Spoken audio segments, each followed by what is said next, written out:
Kwa kuja kuchelewa kutokana na majukumu. Pia niwashukuru pia kwa nafasi hii ambayo nimekuja kuwaona na nikagundua kabisa nyinyi ni ndugu zetu, ni rafiki zetu pamoja. Sababu ni mipango ya Mwenyezi Mungu, tunashukuru kwa kila kitu.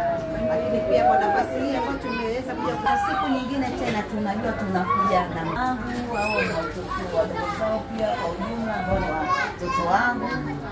Kwa hiyo tutakuwa pamoja, chochote tutakachobarikiwa tunakuja kwa ajili ya kuwabariki.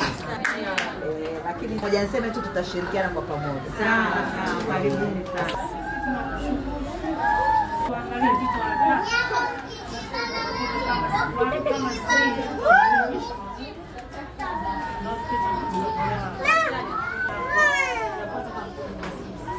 Kwa hiyo sisi tunakushukuru kutoa. Uzidi kuwa na sisi pamoja. Tushike mkono, usituache. Ndio. Chochote tutakachosikia mama hiyo. Tutafikia kama tutafikia mahali tujengee nyumba tukae kama hivi familia tu.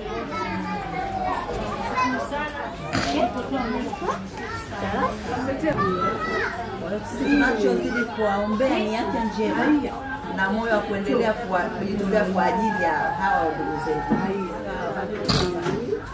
Tunaenda mbali, tunaenda kumalizia majukumu mengine. Tutaonana wakati mwingine, lakini taarifa zingine tutazitoa hapa kwa madam ambaye nilikuwa na mawasiliano naye mara kwa mara.